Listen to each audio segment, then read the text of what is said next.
KIONS Ordeal is currently the top rating system in Diablo Immortals.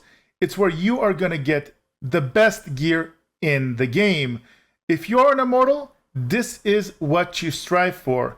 If you are in a Shadow clan, or if you're an adventurer and you dream of getting into the top-end content, this is what you're going to be aiming for. My name is Leroy, this is Leroy Gaming, and in today's KIONS Ordeal guide, I'm going to teach you everything you need to know to be successful in this raiding environment.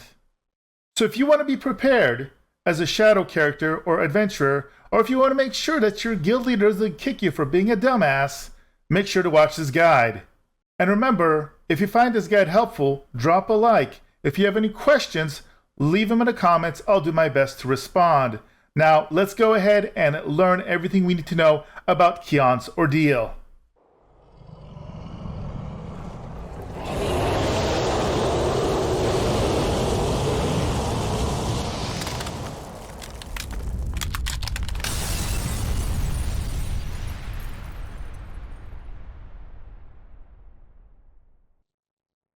Alright guys, I'm going to split this video into two parts. First part is going to be informational as far as what these raids are, as far as difficulties, when they unlock, how you access them, and it will also help you figure out whether you are likely to be invited to one of these raids. The second part of the video is actually going to utilize footage from our very first raid. And I'm going to show you kind of what it looks like when you're in the raid and give you actual strategic advice on how to handle this fight to make sure that you succeed. And we'll also talk about the specific looting system. So let's go ahead and start by talking about requirements. Now, in order to access KIONS Ordeal, you're going to need to make sure that everybody is participating and contributing so that you can go up in the ranks of the Immortal Ages. The first rank of KIONS Ordeal is going to unlock at Bronze level 2. Rank 2 is going to unlock at Iron level 2. The third rank is going to unlock at Iron level 4. The fourth rank is going to unlock at Silver level 2. And the fifth and final rank is going to unlock at Silver level 4. Now, each rank is going to be more difficult, but it's also going to give you better loot. There's also a requirement in Essentia cost. This is the Essentia that you guys were gathering. And for difficulty 1, you're going to be spending 20,000 Essentia for a day's access to the KIONS Ordeal. This scales per difficulty, and for example, at the maximum rank, it would cost 55,000 Essentia to unlock rank 5 of KIONS difficulty. Now, each difficulty can only be cleared once per day. So for example, once you unlock all 5 tiers, if you have enough Essentia to unlock all 5 instances, you could theoretically run rank 1 once, rank 2, rank 3, rank 4, as well as rank 5 once every day. Now, each Immortal player can only participate in one KIONS Ordeal per day. So let's say, for example, you have rank 1 and rank 2 unlocked. If you participated in rank 2, you cannot double dip and also participate in rank 1. Therefore, strategically, you're going to want to make sure that your best players with the highest essence levels and the highest CR scores participate in the highest difficulty, and then you can have that trickle-down effect with your other members. Now, furthermore, there is a limit of 48 players that can enter each challenge rank. And do note, this is combined across all 3 Immortal clans. So this is going to require a lot of coordination to properly access. Now, it is very important to note that only the Immortal leader or a lieutenant can actually open the KIONS Ordeal. Once it is open, it is accessible for the rest of the day until it is completed. But be careful, if somebody enters it accidentally, the timer will automatically start, and there's no way to reset this. So once you start it, you better get your people in there and get it completed. Otherwise, you're going to basically waste your Essentia and somebody's going to get kicked to the curb. Now, here is the reality check when it comes to Kion's Ordeal. If there is one area of this game that is probably unabashedly going to require for you to play a ton and also probably spend money, it is this, especially if you want to play on the higher ranks of this system. So I'm sure we're gonna hear a lot about this being pay to win, and in reality, it kind of is. But remember, there are two big elements to this game. One of it is grinding out paragons, and that's going to take time, and also grinding out the normal gear from dungeons and from external sources. And the second element is your resonance score, which is a direct correlation with your gem power. So yes, this will require a lot of farming and or probably spending money. Now over time, I could see people that don't spend as much money get a chance at the lower tiers. So we're talking Kion's Ordeal like 1 and 2, but I am going to guess here that the Kions 4 and 5, for example, are most likely going to be kind of the top players when it comes to spending as well as time committed. And I feel that's probably fair. Now do note, the gear is absolutely amazing across all levels. I'm going to go ahead and pop up an example of one of our players' upgrades. This is from a Kion's Ordeal level 1 drop. And we'll talk about loot more when we talk about the strategy at the end of the video, so make sure to watch all the way through. Alright guys, now let's go ahead and talk about strategy. So in order to optimally prepare for these runs, you can bring up to 48 people into these runs. As mentioned earlier in the video, only the Immortal Leader and Lieutenants can activate these events, and the 48 people that you bring are from across all 3 of the Immortal clans. So you're going to want to coordinate this effectively in advance, who's coming, who's not. I highly recommend voice communication for organization, such as Discord, or make sure that you already make pre-made groups in advance so everybody knows where to go. When you go into the starting preparation area, you're going to notice that you're going to have information on the left-hand side, and you're going to have the 4 bosses and a countdown clock. Once that countdown clock reaches 0, the event begins, and you can go ahead and go into each of the fighting areas. Now you will have 30 minutes to complete the encounter. It is highly recommended that you split up your DPS evenly.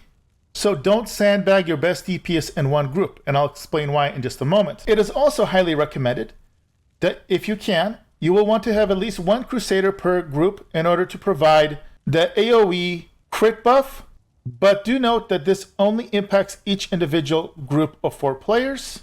So if you don't have that many Crusaders, you're just going to want to make sure they're spread across pretty evenly across all 4 boss encounters. Now, once the event begins, and you go through each portal, do note that there is a cap in the number of players that can be in each area, and that player cap is 12. If an individual dies during the encounter, they will be able to res back up and run back into the area, or alternatively, if there's somebody that is already done of the encounter and in the central waiting area, for example, they can go in their stead. Now, when it comes to strategy on the fight, the most important thing to aim for is that you need to optimally kill all of these bosses at the same time. So everybody needs to keep an eye on each of your bosses. You will notice that there is an arrow that points to the boss that you are fighting in your area. So it is for the most part idiot proof. Although you'll notice that in our fight, we still did not kill these evenly. This is very similar to a basic council encounter from World of Warcraft. The penalty for not killing the enemies equally is that after every death, the remaining bosses will receive a stacking damage buff. So there'll be 1 buff when 1 dies. Once 2 die, the remaining 2 will get 2 buffs. And then if you kill 3 and there's 1 left, then that final one's going to be super buffed with a 3-stack buff. Now, additionally, there are a couple extra small mechanics that are optional probably on lower difficulties, but may play a bigger role as you go into higher difficulties. The first is the fact that you're going to see messages pop up on screen that reinforcements will periodically appear to support the various bosses. Also, you're going to notice that there are going to be soul fragments as noted in this screenshot. And if you interact with them, you're going to be able to cleanse them and provide buffs to your groups. And it appears that cleansing a soul fragment increases your group's damage by 10%. On higher difficulties, I am sure this is going to be a big part of making sure that you have the correct DPS to beat these encounters.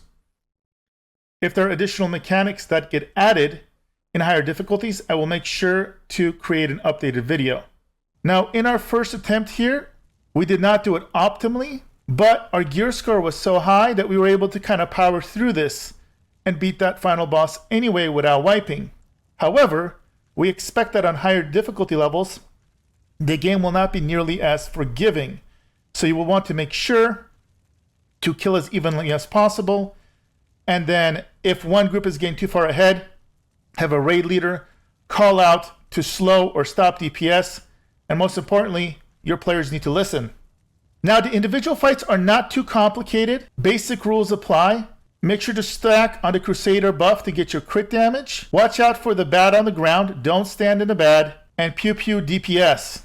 Now, once all the bosses are down, you're going to go back to the central area. And the players are going to channel the crystal in the middle. This is going to activate an Immortal clan-wide buff. Additionally, it is going to initiate a loot phase. You're going to notice there are going to be multiple circles that you can stand in, representing a different type of legendary item.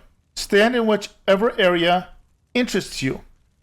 Now at this point, what happens is once the countdown clock reaches 0, everybody is basically doing a random 100 roll. So your character will automatically roll between a 1 and a 100. Whoever rolls the highest will receive a piece of loot from their specific section.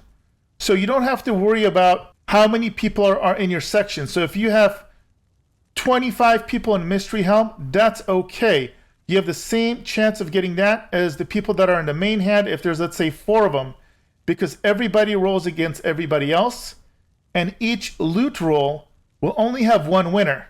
Now, in KIONS Ordeal, rank 1, this happened 4 times in a row. And after each time, you can, for example, swap to a different area. So 4 individuals will each win a loot. And as I mentioned earlier, I'll pop up again that example of the loot one of the loots that we received. These are oftentimes amazing loots. They will be the best drops in the game. 100% worth doing.